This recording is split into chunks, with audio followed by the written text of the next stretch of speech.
أعوذ بالله من الشيطان الرجيم بسم الله الرحمن الرحيم اللهم صل على سيدنا محمد وعلى آل سيدنا محمد. Allahumma wayu kakang yang Nabi Musa cekang yang Nabi Musa asa rabbukum ayyuhlika aduwakum wa yastakhlifakum fil ard fayanzura kaifa ta'malun.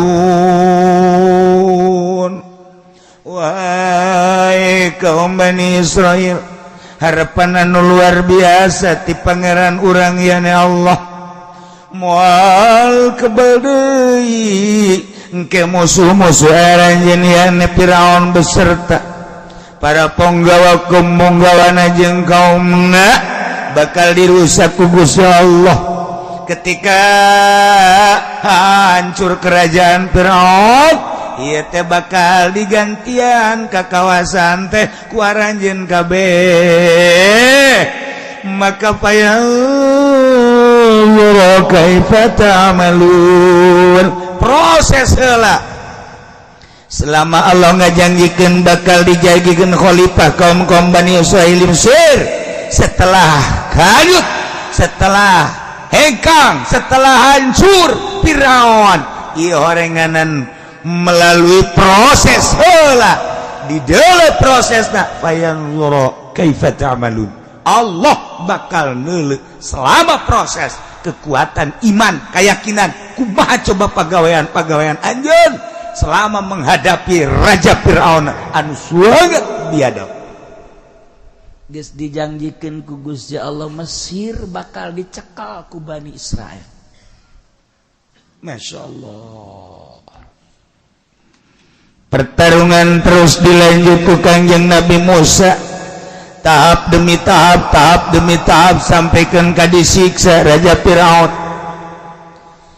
Umat Firaun teh disiksa kaum Firaun teh ku berbagai siksa nu kamari geus dicaritakeun dina ayat farsalna alaihim tufana wal jarad wal kummala wad dafadi'a wad dam ayatim mufassalat. Disiksa minta pertolongan ke Kangjeng Nabi Musa. Kangjeng Nabi Musa ngadoa, siksa hilang. Sebulan kemudian ditunggu sakuma perjanjian anak bakal iman ternyata bukikan colah turun dari siksa kuat yana disiksa datang deui ka Kangjeng Nabi Musa. Kangjeng Nabi Musa ngadoa deui ka Gusti Allah, leungit deui siksa, tungguan deui perjanjian anu bakal iman da sabulan ternyata lain iman beuki kancolah turun deui siksa 5 kali kitu bae terakhir tetep bae buah kawarahna deui nementak diabadikeun dina Al-Qur'an ayat tinggal ayat horenganan kaumna ada di gunung-gunungna fastakbaru wa kanu qauman mujrimin.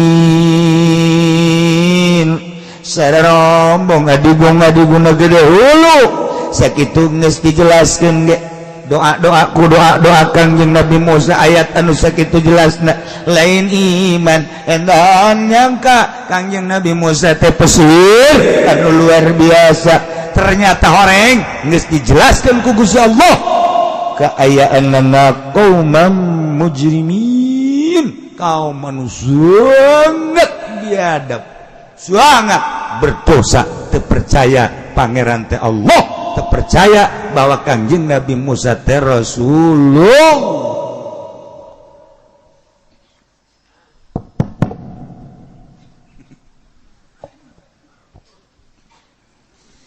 Tapi pertarungan teh terus baik terakhir pertarungan tetah nu kamari diceritakeun Kangjeng Nabi Musa tadi udag ku Raja Firaun maksudna Bani Israil tedek dibeakeun kabeh udag. Ternyata Kangjeng Nabi Musa lumpat beserta kaum Bani Israil dititah ku Gusti Allah ka Laut Merah belahan utara disebut Bahrul Kulzum. Anu geus pernah ka Yordan pernah ke Mesir mah kuari kabayang lautna. Anu can pernah ka Yordan can pernah ke Mesir mah ngabayangkeun ge paling ge laut Kampung Melayu. Paling jagonya na Kamauk laut Tanjung Kait bari meuli lauk melem lauk didinya teu kabayang laut-laut nu aya di ditu manu bersejarah urang mah ngabayangkeun teh Kampung Melayu Tanjung Kait paling jago Tanjung Pasir, Ancol itu di Kulon urang zarah teh. Laut Labuan. Anu laut eta mah tuh kapan pohara jasa ombakna gede. Sering jelema ngagejeburkeun maneh di dinya. Di Labuan mah. Asal kreditan teu kabayar. Tadi itu diputuskan cinta tadi itu dagang rugi bae tadi itu lalaki teu laku-laku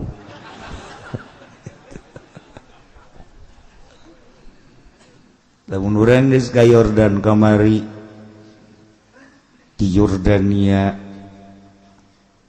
naik kapal ke Mesir kabayang eta ambalayana tengah peuting di ka Mesir di ditu mah jalalawara eta di Yordan mah mariksa pisah teh ku geus terbiasa negara turis jadi babarieun jasa ana tampung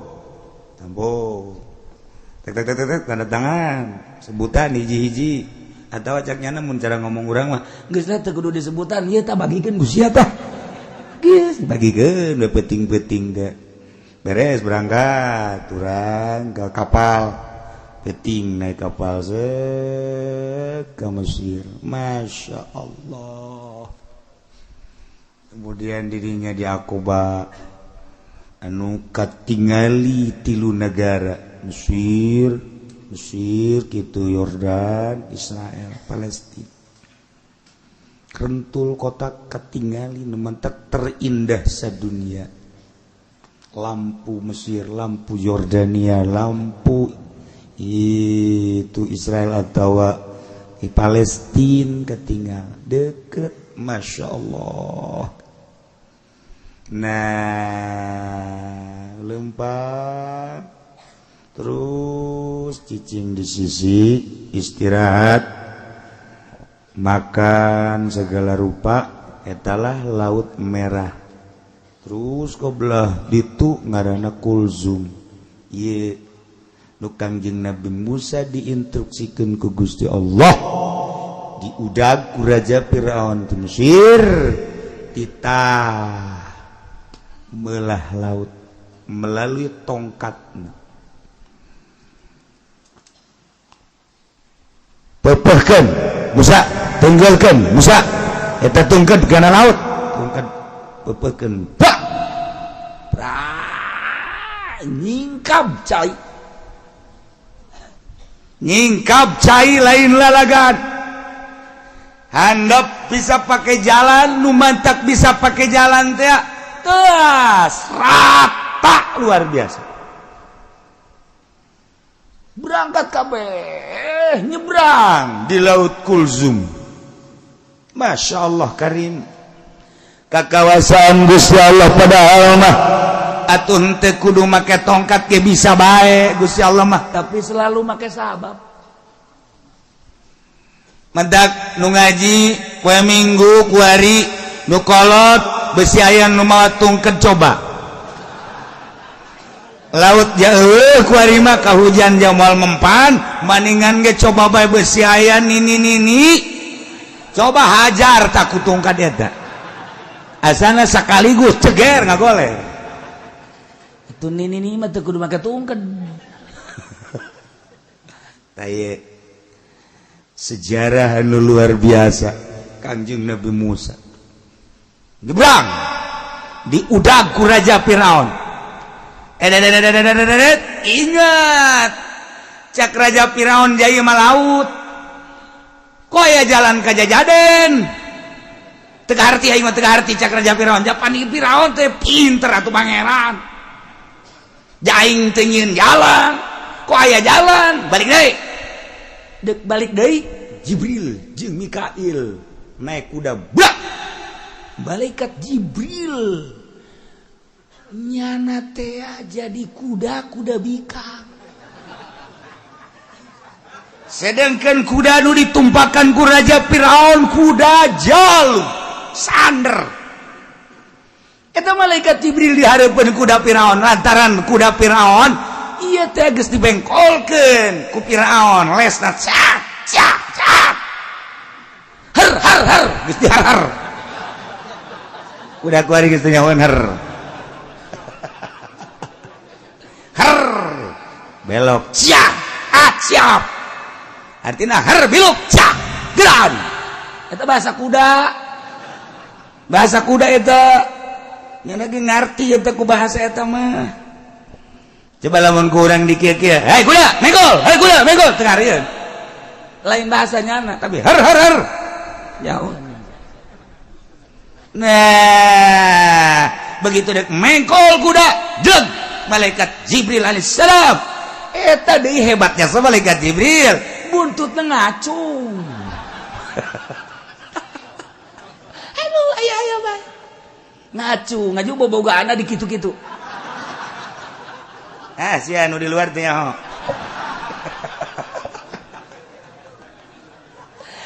Jadi kuda teh geus teu nurut ka nu numpakan. kuduna mah kan nurut kana numpakan diherkeun teh biluk Ieu mah teu kuda teh nyongsrong neuleuh bobogaan kuda nu hareup lantaran cak jana meureun lain deui bae ku model jadi kuda Firaun ngudag lain ngudagna naon ngudag eta. Nu mantak jawarahan teman-teman mea ka Karawang ngudag eta hektaran beak ka Subang beak ka Cianjur beak eta sawah hektaran ojol jeung sawah mencong orang aya sejarahna waktu terus Firaun gregeteun goblok sia kuda tolol sia kuda ku aing diharher enahan ka dieu bae maju caknya itu saha di dihareup tolol jasa terus bae kuda kikian atuh malaikat Jibril jago jasa tuh ngagodana kuda nutupkeun datang ke tengah laut brek laut nutup deui beak wabeh Raja Firaun Patihaman ponggawa-ponggawan beserta bualat-bualat tentara kaum-kaum nu milu beak wabeh leg-leg kucai selesai Raja Firaun beserta kaum sangat biadab galkan yang Nabi Musa alaihissalam kuari geus aya di daratan Yordania belahan utara Kangjeng Nabi Musa dibere wahyu ku Gusti Allah Musa umat anjeun kaum Bani Israil teh kuari salametkeun Ndeu kumaha bae kahayang maranehanana tuturkeun ngan kaulan wagungkan parantos janji sakumaha perjanjian nu kamari asalabukum ayulika duwakum wa yastakhlifakum fil ardh engke bakal dirusak dihancurkeun musuh ranjaniana Firaun setelah selesai kerajaan Firaun tahta kekuasaanna geus bakal digantian ku aranjeun kabeh di muka bumi. Nah Musa saatna ayeuna umat anjeun teh bakal ngagantian kerajaan di Mesir. Masya Allah. Jadi kuarima kerajaan Firaun teh bakal dialihkeun ka kawasanana nu tadina Firaun beserta kaum Qibti kuarima bakal dicekelna ku kaum Bani Israel. Sebab Fir'auna Hamana tentara-tentaran ludes kabeh tinggal kaum-kaum nanu nyesa nu teu milu ngudag Kangjeng Nabi Musa alaihi salam. Masya Allah pohara amat. Mentak Kangjeng Gusti Allah mah di mana janji teh jamual jalur lain cara urang lain cara calon nu geus terkenal bonen ditagih rebo ditagih di ke Senen tagih di rebo ke ditagih di Senen jadi bonen terkenal di Cibadak aya gang bonen. Gusti Allah ngajanjikeun melalui lisan Kanjeng Nabi Musa bakal hancur Firaun digantian selama eta horeng make proses penuh dengan kasabaran. Lamun ku urang ditaliti kahirupan sapope urang ge kitu. Urang dijanjikeun bakal sugih make proses. Dijanjikeun bakal jadi kiai make proses. Dijanjikeun bakal jadi wali make proses. Eueuh nu ujug-ujug jadi kiai, eueuh nu ujug-ujug jadi wali, eueuh nu ujug-ujug sugih tetep make proses. Payanzuru kaifa ta'malun. Perjanjian Allah bakal dideuleuh selama ngalestarikeun janji waktu perjanjian dideuleuh heula proses-proses. Kitu bae terus. Ngan urang mah nu nerangkeun kahiji nomor kadua mata hate urang na poek, nomor katiluna urangna kagoda pilkada pilgub pilpres kagoda kuno kitu. Sabenerna mah atuh sakabehna rasul ge mukalamah jeung Gusti Allah melalui wahyu-wahyuna. Kangjeng Nabi Musa digerokeun ku Gusti Allah kita mukalamah jeung Gusti Allah. Emang Kangjeng Nabi Musa digerokeun ku Allah cara urang Musa ka dieu lain kitu teh urang Kendal. Musa ka dieu ge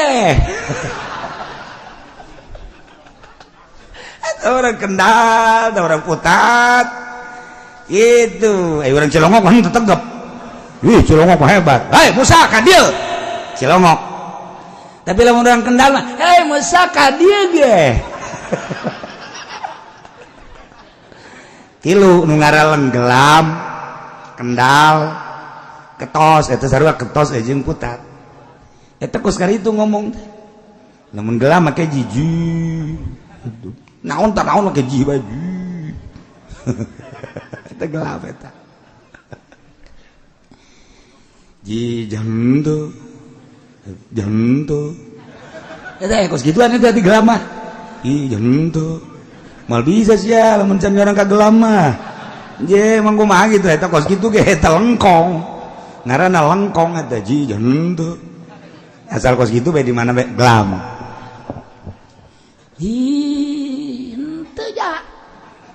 ngetos. Iya tuh kalau banyak, sebenarnya tetangga. Hendaknya asup ke Cilongok hari Senin. Sebab di Cilongok mah hebat.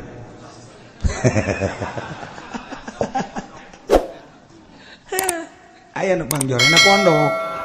Itu pangjorenya jasa mangis. Teh. Kangjeng Nabi Musa digerokeun ku Gusti Allah lain cara urang atau cara urang mangarana teu mukhalafah lil hawadis. Pan Allah mah mukhalafah lil hawadis. Ketika urang nyaritakeun la ilaha illallah, ketika urang ngucapkeun la ilaha illallah, opat kudu diyakinkeun. Hiji, la ilaha illallah, oh pangeran kecuali Allah, berarti Allah aya. Dua, la ilaha illallah, Allah teh hiji. Sanggeus aya yakinkeun Allah hiji. Oh dua, oh tilu, la ilaha illallah. Nomor katilu, la ilaha illallah, yakinkeun Allah teh teu aya nu nyarupaan. Nomor kaopat yakinkeun la ilaha illallah, salian Allah menang Allah gitu wae. La ilaha illallah teh sambarangan. Wow, ieu mun rekat teh nyomakna. Illallah. Illallah. Cauna koneng gede illallah illallah cauna rada letik la ilaha illallah la ilaha illallah tolong tamat tarekat bloon tamu kos Haji Pendi Kipu Doli ngariung da kos gitu teh sebareres aya tak la ilaha illallah teh jadi mantep kan urang. Nah Kangjeng Nabi Musa digerokeun ku Gusti Allah mukhalafah lil hawadis. Carana kumaha? Ketika babarengan Kangjeng Nabi Musa jeung pamajikanana lewat Gunung Tursina. Gusti Allah ningalikeun seuneu di luhur Gunung Tursina ka Kangjeng Nabi Musa alaihissalam. Cukup sakitu ge berarti kan eta teh ngagerokeun. Lumantak teh Kangjeng Nabi Musa qala li ahlihi umkusu makana aku cicing di dieu inni anaskun naro kaula neuleuseun pangdeuleu Kangjeng Nabi Musa seuneu kumata ieu kadeuleuna seuneu ku di dieu kadeuleuna cahaya ku sir kadenge ieu teh Gusti Allah eta panggero Gusti Allah langsung cicing pamajikanana nyanggakeun mangga kakak ai digerokeun mah ku Gusti Allah kula dek di dieu gede nungguan wajan teh ku kumaha ge kula nu Allah bumi nu Allah panita Allah rela kula mah asana tiis ka jero hate teh boga pamajikan kos kitu geunaheun biasa ya Allah coba pamajikan dewek pamajikan sia tengah peuting ayo coba yo Masya Allah pamajikan Kangjeng Nabi mah pamajikan Rasul mah kitu Siti Hajar jeung Kangjeng Nabi Ibrahim alaihissalam instruksikan ku Gusti Allah tidak ke Mekah gede betul lu aya di jero beuteuna Kangjeng Nabi Ismail datang ke Mekah langsung nyieun tina tangkal korma tek supaya ulah kapanasan ulah kahujanan beres cek Gusti Allah Ibrahim pulang deui ka Syria ka ditu tinggalkeun pamajikan anjeun tinggalkeun neng kakak titah balik deui ka ditu ka Syria bener titah ku Gusti mohon lamun ieu titah ku Gusti bumi nu Gusti kakak nu Gusti kula nu Gusti tadina ge eueuh diayakeun ku Gusti ulah ulah naon kitu ngaranna wah ulah bingung ulah cangcaya laksanakeun perintah Gusti kula ge di dieu ngalaksanakeun perintah Gusti nyangakeun mangga urang sarua tawakal ka Gusti Allah Kangjeng Nabi Ibrahim kan ngeunaheun hatena berangkat ka Syam pamajikanna Siti Hajar ditinggalkeun gede beuteung teu mikiran kumaha ngalahir saha bidana saha dukuna teu Allah deh urang lamun ga pamajikan kitu asana geus moal kuru awak moal ieu mah ngalang layung sugih ku sugih na ngalang layung biasa mikiran pamajikan kakak jaga mana ngariung kalah tuh pani pagawean kakak siapa suka di pagawean kakak iya beteng nang saha ulah ditinggalkan gulang ke kumaha lamun mules tengah peuting eueuh deui panyalindungan iwal di kakak ulah ka mana kalah gula mah teu ridho jasa depan engap urang nek ngariung bae gitu menang engap jasa tetekan tengeuna coba lamun kieu mah nek mana kak itu tetangga nu kamotan tahlil kak ka ditu ade ge jadi seorang lah tuh seorang jaya Allah mantep ngeuna zana kana hate mantep jasa kumaha lamun neng ka rasa beuteung tenang bae kalah geus pokona nek kumaha ge gaya Allah ieu ke pertolongan Allah datang deuh amis asana urang ngariung ngarokok ngobrol tenang we bandi ditu ngomong doang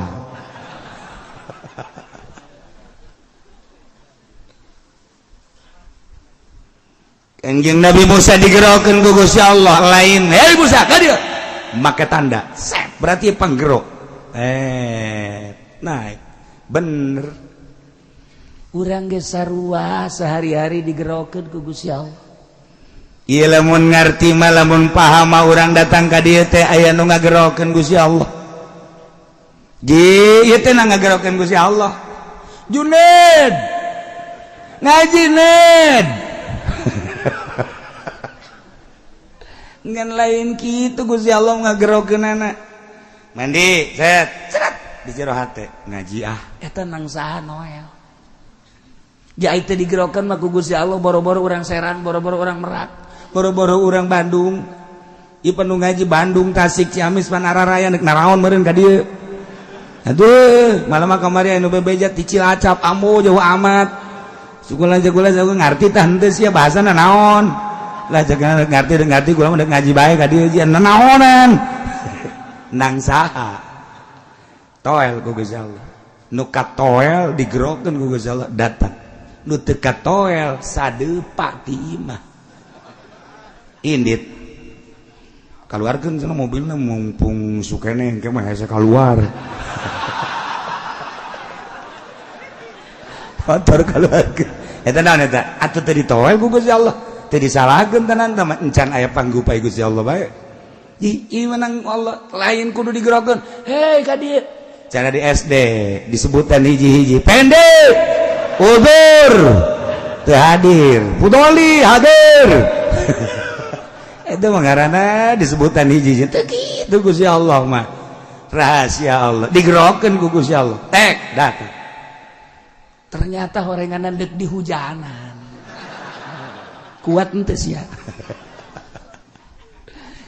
eta mah kaditu mangke lamun ngaji hakikat ieu mah keur carita bayangan Kangjeng Nabi Musa digerokeun melalui seuneu Kangjeng Nabi urang digerokeun ka gunung Muhammad mun dijabarkeun ka dieu ka luhur gunung di dieu maneh nu bakal dibere wahyu ku aing cang Allah ka dieu ngan cicing heula di dieu meunang saha eta kitu ngagerokeun Gusti Allah melalui tanda-tanda hanya jelema anu digerokeun ku Gusti Allah nu ngarti ya nu mantak ahli-ahli thariqah di mana geus lempeng aya panggupai ti Gusti Allah pirasat ngaranna ke rasul mukjizat nabi mukjizat wali karamah kiai melalui maunah aya panggupai kaditu ulah nu eta mangan hese dicaritakeunana sebab teu mah rahasia nu paling jero jadi digerokeun ku Gusti Allah teu lain teh digerokeun jeung moal bisa gerokeun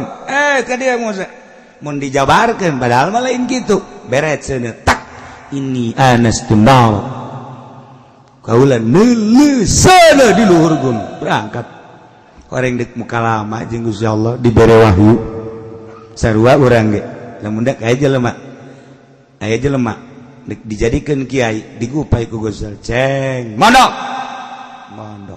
eta nang saha nang Allah gagah sugih aya teh digupai ku Gusti Allah teu betah ieu mah nya susah jasa haji bapana ge sia betah terus atuh itu betah sabodo sia geus kos itu ngomongna geus dipiceun tapi nya betah bae masyaallah jeung ngaji eta teh nang saha nang ngagupai Gusti Allah ceng pondok sia melalui proses supaya juro kai patangalun didelekeun kumaha pagawean si hayo terus tahun 2 tahun 10 tahun 15 tahun bisa nyana mil juru biasa sorok alpia jual maklum nantek wah be patul muin dana zadak balik ceng balik kawin ceng kawin nang Gusti Allah tuh teh itu kan arti baik kurang ceng bagan ngaji budak ceng bagan ceng apil kada ceng ilu ceng hancur sih ceng nah eta nafsu terus urang diaping di diaping ku Gusti Allah mah salamet terus makin kaditung ibadah hudang beting ceng nang Allah hudang tahajud ceng sareng kitu ilmu geus aya di sia nganyaho geus aya di sia tinggal sia perang jeung nafsuna doang tahajud tengah penting Allah terus beki bersinar selama 40 peting urang tahajud bae selama 40 peting urang tahajud bae eta engke sinar kolbu naik ka beungeut cahayaan beungeut mantap kanyahoan 40 peting teu lepas tahajud bari ikhlas kadele sinarna wehey nyana hideung cicing dinu poek mal kadele ge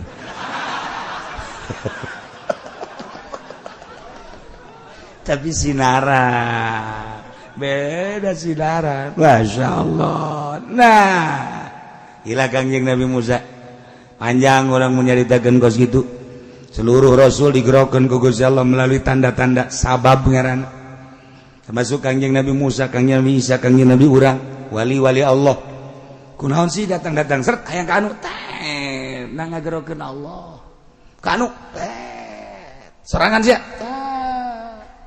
oh kapanggih sesuatu anu batur teh nyahoeun udang sia udang eta teh setelah proses mungkin 10 tahun 5, 7, 10 ngangkat wudu mandi wudu lanjut oh dek dibere anu teh eta teras ya Allah nah ya Kangjeng Nabi Musa beserta kaumna dek ngalestarikeun janji ti Gusti Allah nyalametkeun Bani Israil dipimpin ku Kangjeng Nabi Musa tidinya Kangjeng Nabi Musa kita ngabejaan ka kaumna kaum Bani Israil gerak kaditu ke Mesir kuari mah tuh Mesir teh gerak urus raja jeung patihna geus teu aya balad-balad tentarana geus teu aya kaum-kaumna anu marilu jeung raja Firaun geus kuari geura persiap genjang raja geura persiap genjang patih geura persiapkeun jang ngeusian keraton Mesir ya Allah nu mantak cek Gusti Allah wa aurasnal qaumal ladzina kanu yustad'afun wallahu a'lamu bimaradi wa aurasna kami doa geus ngawariskeun Musa ka kenal kaum maka kaum alladzina kanu yustad'afun nyata jelema-jelema anu dihinakeun dijadikeun abid baheula teh ku raja Firaun yakni wa Bani Israil orang-orang Bani Israil cek Gusti Allah aurasna kami ngawariskeun Musa kakeun ka Bani Israil masyariqal ardi wa magharibaha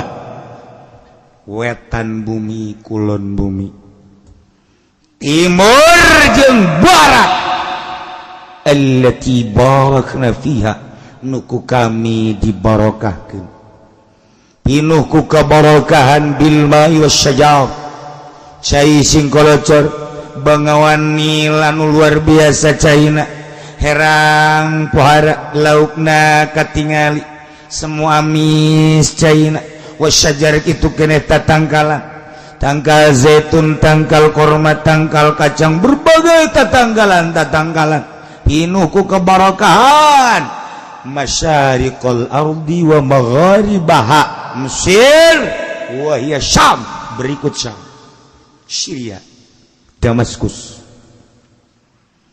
Tuh gerak tah jang maneh. Tuh cek Kangjeng Nabi Musa kaum. Kuari mah geus dipersilakeun ku Gusti Allah. Dina kakawasaan Firaun baheula kuari ku urang digantian. Mesir geus puguh, Yordan geus puguh, Kuwait berikut ke belah dituna terus Syria, Syam, Masyariqul ardi wa magharibaha kabeh dipersilahkan. sok urus. Ya Allah, ya Rabbi. Diurus. Sangeunah-ngeunahna jeung saindah-indahna diurus ku Bani Israil. Anu tatarina urang Bani Israil teh hirup anu diperbudak kuari kakarak menangkap kalaluasan. Pertanian dibebaskan, perdagangan dibebaskan, berikut segala rupa dibebas-bebaskan, pengurusan anak dinginah-nginah pinuh ku kebarokan, geus puguh cai curcor kitu keneh tangkal kayu, usaha-usaha perdagangan indah anu luar biasa. Iyalah pamere ti Gusti Allah, ti penghinaan datang ka kamulyaan ieu melalui proses penindasan ti Raja Firaun. Mantak ketika urang ditindas tunggu tanggal main engke ge aya.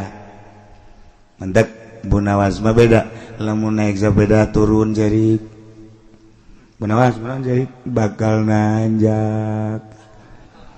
Namun yang nama nanjak seserian, hahaha, Bunawas nanjak seseri bakal turun, gitu Bunawas. Orang malah yang namun gerturun, huhahaha, itu nyaho yang nanjak. Mun keur boga duit beuh, awak sehat, duit loba kendaraan aya, pemajikan sehat. Ayo orang ke Bali ayo ka ditu. Ayo eta ngaranna keur turun hahaha. Sakedeung deui deleukeun sia. Mobil tabrakan. Duit aya nu maling, pemajikan gering. Ayo sia. Nyanana darah tinggi. Atuh nanya. Duadak. Ana indal munkasyrah cek Gusti Allah kula babarengan jeung jelema nu hatena hancur, hatena sedih. Urang ketika keur sedih susah Allah babarengan jeung urang, tinggal ngagunakeun hatena sing ade, sadar bahwa ieu tenang Allah. Tunggu seminggu, sebulan, setahun bakal ditaekeun ku Gusti Allah. Jelema di pondok mun kasirah duit saya pakaian saya anggal ge beuh hiji kud limaan geus kitu bae di pondok mah geus nyeuseut sorangan malasak sorangan dan lain-lain sebagainya, sorangan serba sorangan. Mun kasirah lain teu bisaeun nyana gaul jeung batur, lain teu bisaeun nyana ulin, fasilitas ala kadar motor bae mah jaya di imahna, bergaul jeung babaturan aya, tapi nyana mengasingkan diri keur mun kasirah ka Allah keur dibarengan ku Gusti Allah. Tunggu ceng sakedeung deui sia.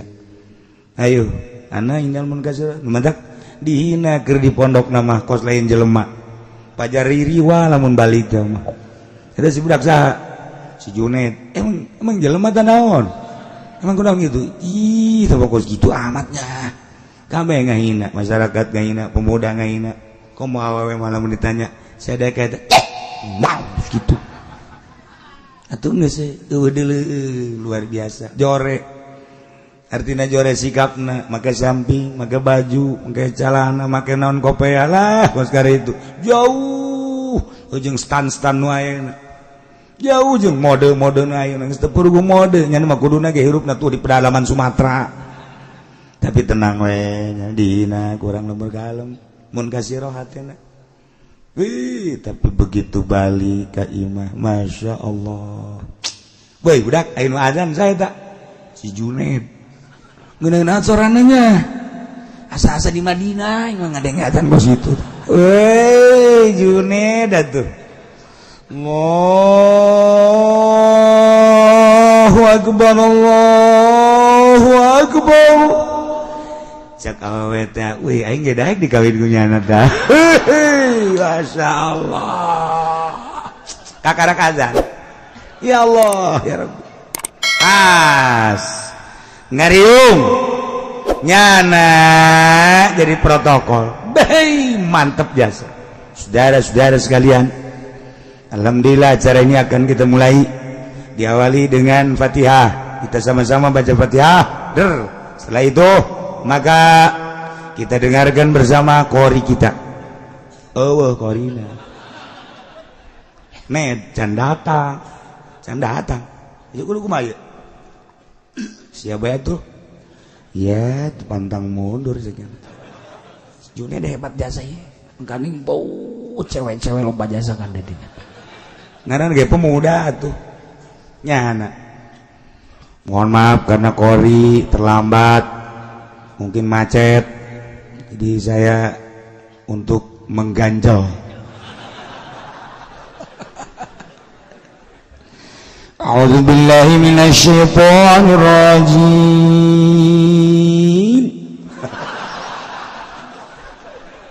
Ada lain deui si Junet jadi kieu. Bataan si Junet. Bismillahirrahmanirrahim.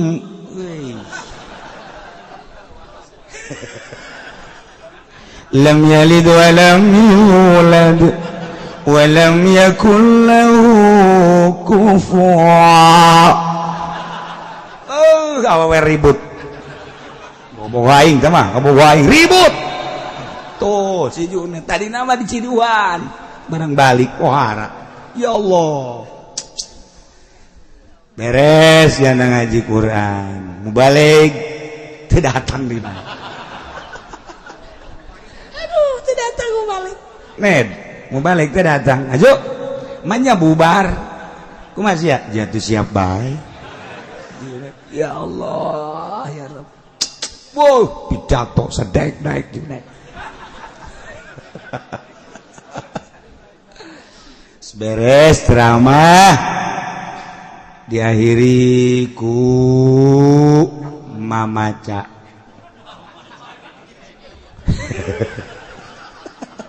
Ned, acara ieu jadi jam 7 bulan masuk mamaca. Sia aku maju atuh siap.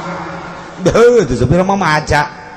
Ayo bae, segala rupa gaina siap. Sia bisa atuh eta lagam. Ya, tuh kumangke bae. Aing menele mustamena we mustamena teh nyawana naon atuh malah nyalahkeun. Kecuali mustamena palinter. Ayo guys. Bismillahirrahmanirrahim. Itu sih paling mamaca tah mah. Bisaan ya. Teh Junet beun nu tatarina badihina kos kitu piwalieun mah serba bisa. Ya Allah. Isukna si Junet kita maca rawi.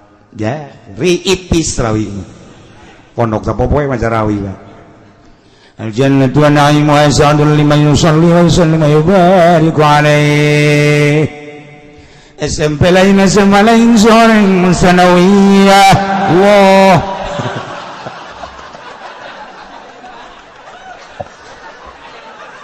Aduh, sial tuh si Junet. Nah, emang gitu digerokeun gugus sama mondok ceng. Mondok ngaji ceng, ngaji. Nu mantak kaheureyan kaulinan di pondok jadi ilmu kabeh. Lalagaan kokorian segala di pondok jadi ilmu. Emang kos kitu di pondok mah. Mun nyarita Gus Dur mondokna emang bener jangan henteu. Henteu Gus Dur mah maling lauk bae guru beak lauk lakunya. Masya Allah, barang ujuprak cak guruna saya nu ngalahan lauk, barang di dalam santri waktu kabur tinggal Gus Dur menghadap tadinya. Oh, kirain siapa? Besok kan mau ada tamu, ini saya udah bawa duluan caknya ke guru. Besok mau ada tamu, jadi besok udah nggak usah susah-susah lagi caknya. Padahal masa daek ngomongnya namanya cak guru nanya nyok ayat tamunya. Ya itu Gus, kalau gitu bagi dua. Iya nggak apa-apa bagi dua itu, bagi dua. Buat anak-anak aja cek punya anak. Gus Dur emang bener atuh lalagaan kan. Tapi jadi masya Allah. Lemun urang nyompralkeun meureun wali. Emang kos gitu. Gitulah budak-budak santri nangagupai Allah. Sok akurkeun gerajeng sakola dia yen. Beungan naonna. Kudu serba duit bae. Santri mentaya ceng ieu maot teu anu ngurusan kula mahnya anu mandian set heuy ceng jalain kitu mandian kaluaran anyar beres oleh emang aya ngaji hujan kieu masya Allah. Nah ialah kuai kaum Bani Israel mimpin negara Mesir ti Mesir tepikeun ka Syam. Ya Allah allati barakna fi pinuh ku kabarakan sumur mahmur lah jinawi. Allah karim. Oh harap cek urang Bandung teh masa kumaha kuda keluar ti gedogan nyana sadaek-daek lompat sakahayang orang Bani Israel tentrem anu luar biasa nu mantap cek Gusti Allah wa tammat kalimat rabbikal husna ala Bani Israil wa tammat kesampurna kalimat rabbi kalimah pangeran anjeun iane perjanjian pangeran anjeun al-husna nu bagus ala Bani Israil terhadap kaum Bani Israil kunaon eta kuari jadi hebat bima sabaru ku pagawean-pagaweannya anu salalabar tahan uji ditindas sakitu poharana penindasan ti Firaun tetap bayinya la ilaha illallah Musa Rasulullah. Hati bejakeun Muhammad ka para kafirin jeung musyrikin, ka para kaum khususna ayeuna bejakeun datang ka engke kabeh urang kuari nyaho ye. Melalui ngaji kuari jadi nyaho bejakeun Muhammad bahwa di Gusti Allah mah kunci gaib. Artinya kunci gaib teh lamun urang neuleuy mah hayang nyaho jerona awangna dikunci kudu boga kuncina buka trek asup ka jero ka deuleu sih ieu gudang ye dikunci hayang nyaho aya naonan jerona satungtung can dibuka kuncina lawangna melalui kunci moal kanyahoan aya naon di jerona bukakeun ku urang trek asup ka jero wow jalimbah beusi ieu mah tonan ieu mah ieu kanyahoan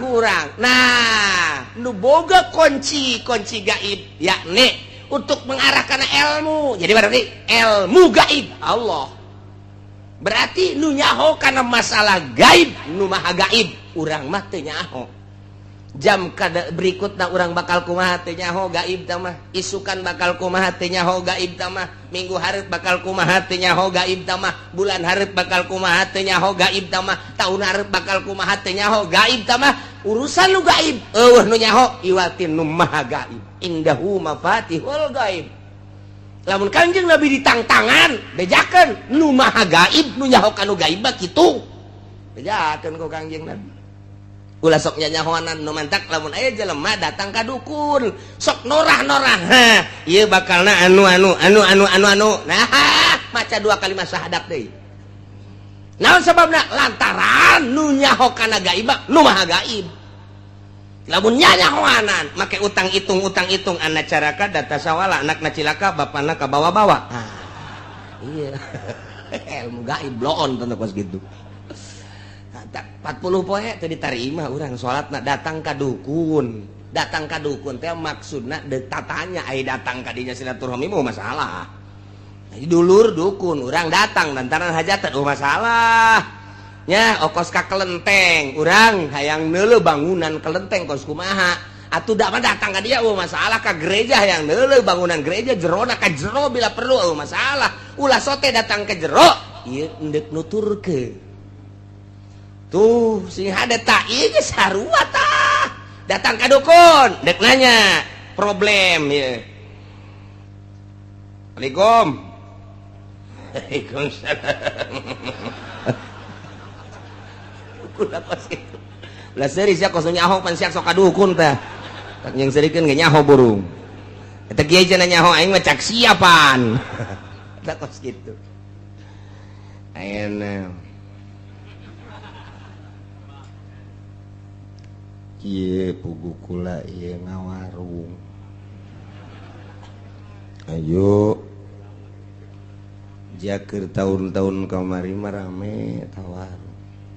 Arang kuari nu geus datang ge haju balik deui. Teu jadi. Ju liwat-liwat bae. Ku kula ditanya-tanya cenah warung kula teu kadeuleu. Poek atuh lampuan ku sia. Engko cang tapi teu kadeuleu bae. Oh, saha yang ngaran? Jupri. Dihitung anak caraka data sawal Jupri. Oh itu kang ini masih aya nu ngawarung kan aya ada dulur kene kan bener belah hareup aya deui kan bener aya memeh eta mah sia maju kan bener maju lamun eta tangkal Ambon tuar lamun eta tangkal buah tuar nah kulantaran eta jelema tuar wae heuh bener akur gali ge di hareupeun imah sia aya ge bungkusan gali ke bawah ka dieu eta aya anak-anakan didinya dipocongkeun gali bawa ka dieu gali bener aya beuki yakin bae Pak oh bener ieu bangsatna cenah iya nu kos kieu oh sia geus kebal ieu mah pubulanan ieu mah kos kieu mah ieu mah kieu kumaha sia bae deuk diserahkeun maksudna atuh deuk dibalikeun deui ilmu salah deuk ditanggung bae ku sia teu naon ngan lamun deuk dibalikeun atuh biayana kudu meuli sagala naon karang-karang apel jurig jeruk jurig lilin jurig aya duit jurig segala macam-macam jurig kabeh bae aya nu ngadarna mah kula tolol teh dukun ieu pi bakalna ieu bakalna merambat ieu mun sabulan deui gaib tah ngaranna sabulan deui bakalna anu tambah sabulan deui bakal anu boh geus puguh muriang mah oh bener anak kula nu leutik ceurik bae asal hayang nyusu ceurik eta tolol dukun yang nu datang ka dukun bloon kabeh kabejakeun ceurik anak hayang nyusu heueuh wae dukun bloon nyana bloon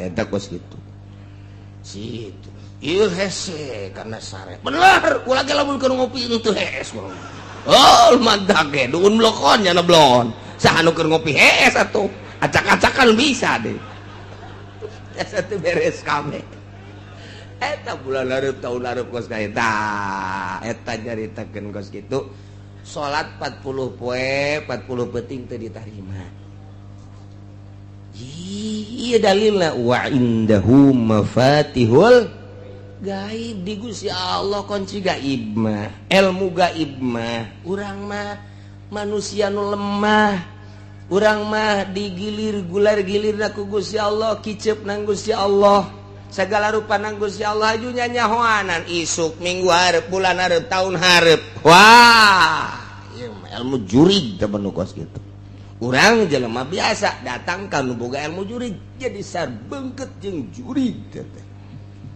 oh eta wa indahu mafatihul gaib sing hade aya kiai nu dibere ku Gusti Allah kaleuwihan tamah dibere kaleuwihan ku Gusti Allah nyanana ge henteu sadar ieu dibukakeun hijab plak plak sakumaha mukjizat dibikeun ka Kangjeng Nabi karomah dibikeun ka para wali maunah dibikeun ka para ulama nyanana ge kaget sabenerna mah ketika tak dibere hijab kaget nyanana ge kaget nu mantak teu bisa karomah ditarungkeun cara ilmu debus teu bisa.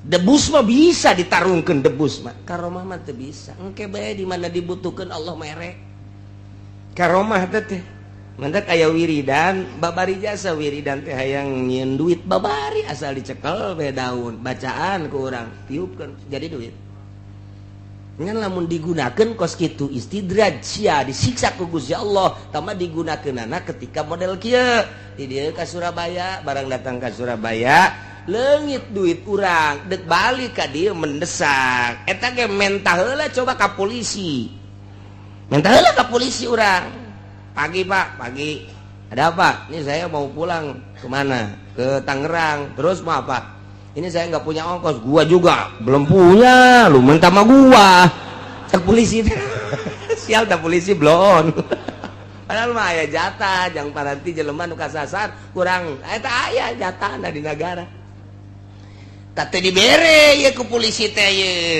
hese kesulitan gunakeun ilmu eta nyokot urang daun tak bacak bismillahirrahmanirrahim walau anna qur'anan suyirat bihil jibal aku teh moal dianggeuskeun ku aing babacana ieu dek dibaca ku sia kajian ku kumaha ge ditiru engkena ieu sia mangan hayang sugih blon pan sia mah nyegik ngaranna tamatu. Nah, buka kurang bak saukuran ti dieu ka Tangerang bae leuwih teu meunang. Mentana ka Gusti mun kareta sabaraha duit, mun mobil sabaraha duit, mun naik pesawat sabaraha duit, eta pesawat tak eta teh saukuran sakitu bae leuwih bae batal. Babari tah mah kos kitu mah cekel set tiup jadi duit ya mah atuh. Sia harayangnya.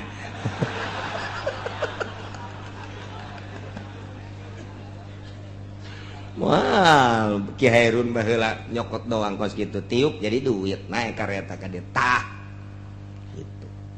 Sakali deui barang naik kareta sakali deui ti Surabaya deui ka dieu Ki Ahmad teh nyokot deui daun ditiup daun deui pan teu daek jadi cekina teh ieu nya ge sarua aya magolna magol itu dipicieun bae ku nya geus lah kumaha engke bae ngan teu kadeuleuan ku masinis.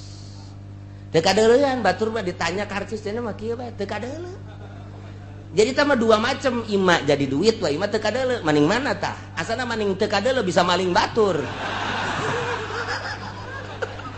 Emang siapa pikiran kitu wae jeung. Nu mah teu dibere ge ku Gusti Allah. Jadi duit hayang loba, teu kadeuleu neuk maling. Beres jasa. Oh bener lah.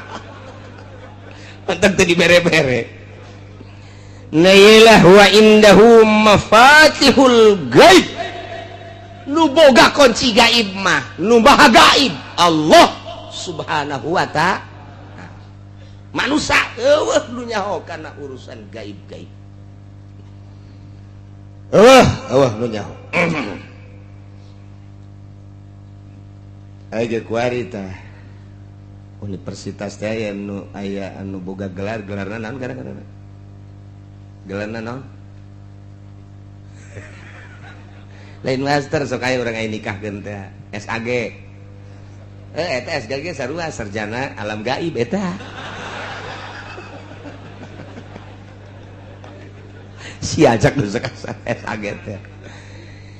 Nah iyalah eueuh anu nyaho la ya'lamuha illa hu. Lu nyaho karena urusan ilmu gaib karena gudang-gudang kegaiban lu nyaho karena kunci-kunci gaib lu nyaho illahu kecuali Gusti Allah subhanahu wa ta'ala nu maha gaib deui Gusti Allah mentak nu hese ge urang nyerahkeun ka Gusti Allah ibadah teh anu ditinggalina mah mimiti ku syariat teh syarat jeung rukunna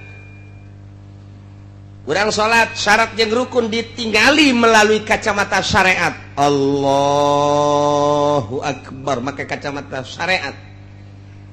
Hiji ngangkat leungeunna, luruskeun hadwaman kibe ka dieu tek atawa datangkeun kana ka dieu tah ka tungtung ceuli. Allah terserah deuk kumaha bae akur bae. Eta kacamata syariat. Bar delekeun mata urang ka tempat sujud sing ajeg urang nangtungna ketika ruku sing lempeng mun ditendenan papan eta teh ulah aya berat ka luhur ka handap ka hareup ka tukang lempeng kacamata syariat. Terus sami Allahu liman hamidah tumakninah nu rapih. Terus sujud rukun sujud nu 7 teh kudu napak tarang koduana 2 dampaleun nomor katilu 2 dengkul nomor katiluna ramo minimal nempel 2 jempol rukun sujud make kacamata agama rapih jasa dus diuk tahiyat iftiros terus sampai selesai kacamata syariat rapih jasa. Tambahan kurang ku adab make amamah make udang-udang set ka dieu make udang-udang make buntut dek dikakencakeun mangga dek dikatukangkeun mangga dek dikakatuhukeun mangga dek dikadiekeun ge teh naon salah ulah masih dikeun buntut kos kitu pek dek kumaha ge nya make irtida tambahan ka dieu lamun toab ittiba ngaranna lamun salat irtida sunah ka dieu udang-udang make kemudian irtidana make tambahan hiji deui nurutan ahli sufi tiungkeun hareudang adab-adaban rapih geus Allahu akbar rapih jasa dideuleu ku kacamata syariat mah rapih. Ngan ukuran kos kitu mah kiai nu ngaji bisa, ustad nu ngaji bisa, santri nu ngaji bisa, pagawe nu ngaji bisa, timimiti gubernur, bupati bisa, ka polisi kos kitu mah bisa, RT ge bisaeun, pamalingan ge bisaeun. Salat mun sakadar sakitu bisaeun, hayang make jubah aya tokona. Hayang make sorban aya tokona, teu kudu di Tangerang, di mingguan ge ngahutang bisa.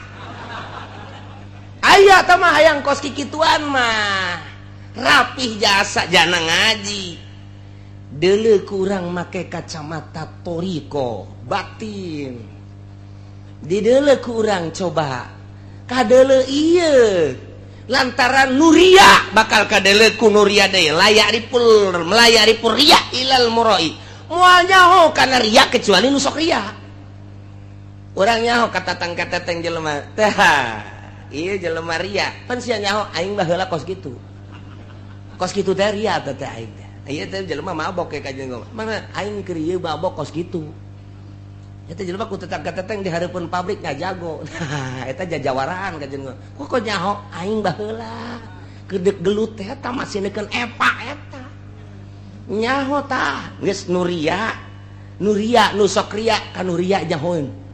Nah, lu ikhlas ge, nu sok ikhlas kan ikhlas bakal nyahueun jasa. Ketika salat Allahu akbar dilirik urang geus bisa ikhlas ta budak. Kula baheula kula ieu mah ieu keur carita ieu keur zaman almarhum aya keneh. Eta kula ngobrol jeung Abah, si itu tunu di belah juru ikhlas salatna. Kula ngahuleng kok nyahueun ka ikhlas. Henteu, kula teu ngajawab. Geus bae terus balik tarawih teh bareng tadi meunang beureun 3 poe ngomong deui si eta mah teh cenah tah tarawihna bagus ikhlas iku mah nganyahokeun ikhlasna ja hese urang ditatanya beusi dicarekan bah ngan dina HTP pan abah nyahoeun kanu ikhlas teu kaharti geus teu kaharti bae geus teu kaharti geus rada kebal kabelah dia geus aya geus puluhan tah ngomong deui bae lain nu eta dituduhkeun tuh nu eta tah si eta teh ikhlas tah bagus ya salatna ikhlas beuki puyang bae nyahoeun kanu ikhlas pan hese nyaho kanu ikhlas mah eta mah urusan batin geus bae teu nanyakeun datang ka kadieuna ge teu nanyakeun bae ngan barang deuk bae dibaca ku urang di kitab. Oh atuh aya tanda-tanda nu pernah kunyana dilakonan. Pernah dilakonan teh eta ku almarhum aya di itu aing ge kos kitu teh ikhlas. Aing ge kos kitu teh khusu. Nyaho kanu husu jeung kanu henteu teh lantaran geus pernah ngarasakeun husu. Kos kitu aing pernah husu. Tah itu ge aya sifat-sifat anu persamaan. Aing teh kos kitu husu, itu ge husu. Jelema suserian sorangan we.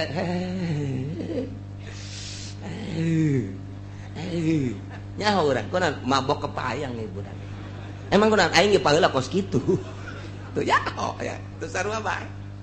Jelema susuputan pamalingan nih budak. Emang kudu aing baheula maling. Tah pas gitu. Moal nyaho kanu ria kecuali nu sok ria. Moal nyaho kanu ujub kecuali nu sok ujub. Moal nyaho kanu ikhlas kecuali nu sok ikhlas. Moal nyaho kanu khusyuk kecuali nu khusyuk. Nu mantak layaripul wali ilang wali. Moal aya nu nyaho ka wali kecuali wali deui. Nyaho kajenengan lirikanana oh wali. Naon aya tanda-tanda persamaan diri aing kos kitu teh diangkat jadi wali itu ge aya. Aing teh baheula salat ngeunaheun jasa kos kitu tingkah aing salat khusyuk aya di isi itu khusyuk teh budak. Henteu bisa dibuat-buat kajen teuing urang dirapih-rapih ge. Allah.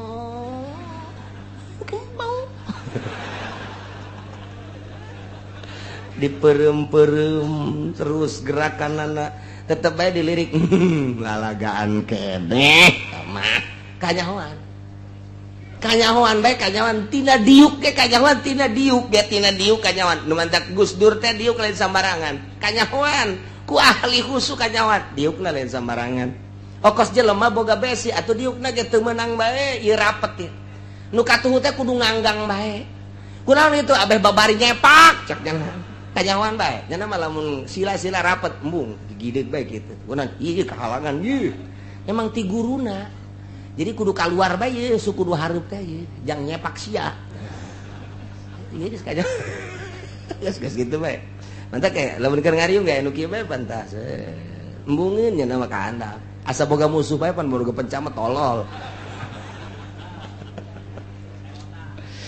Eta jadi tanda-tanda kos kitu teh kanyahoan. Nah, iyalah urusan lu kos kitu teh dibere ku Gusti Allah tanda-tandana.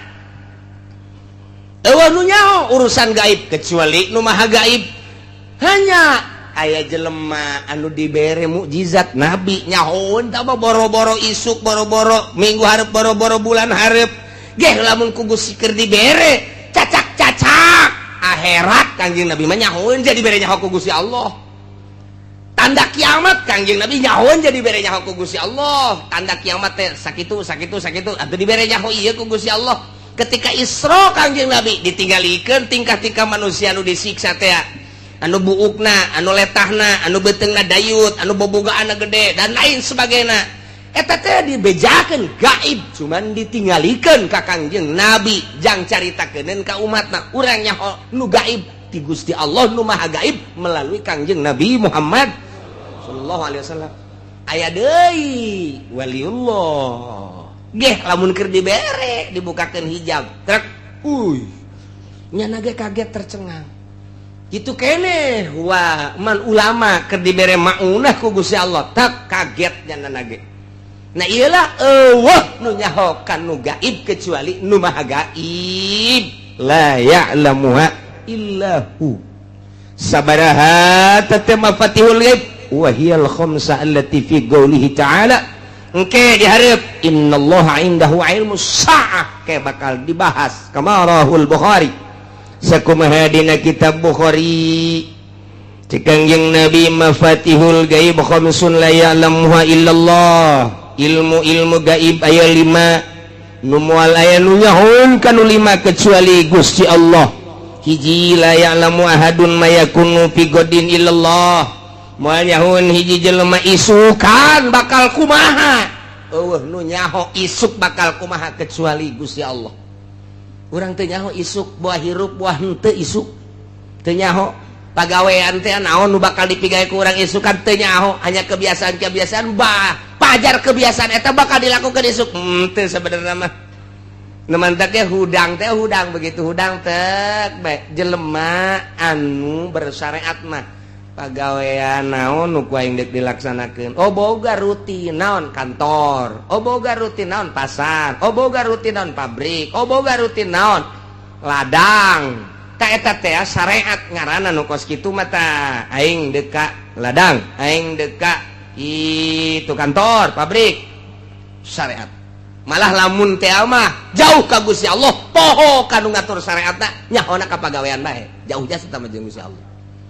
Tapi lamun ahli marifat mah lain gitu begitu hudang alhamdulillahilladzi ahyana ba'da ma amatana wa ilaihin nusyur bakal dikumahakeun timimiti hudang ku Gusti Allah bakal dikumahakeun kuring teu nya saenggeus teh hudang kuring bakal dikumahakeun ieu isuk-isukna apa bakal diberangkatkeun apa bakal henteu bakal sehat bakal henteu bakal hirup bakal henteu tak ahli makrifat bakos kitu begitu hudang teh teu boga rencanana dipasrahkeun ka Gusti Allah nyanggakeun sadaya-daya Gusti abdi hudang teh ieu nyanggakeun ka Gusti teu boga rencana nyanggakeun kumaha Gusti ngatur ai urang mah begitu hudang tek rencana kantor rencana pasar berarti masih kene syariat tina hudang bae ge geus kanyahoan ta eta teh kanyahoan ku ahli Allah mah si itu marifat kunaon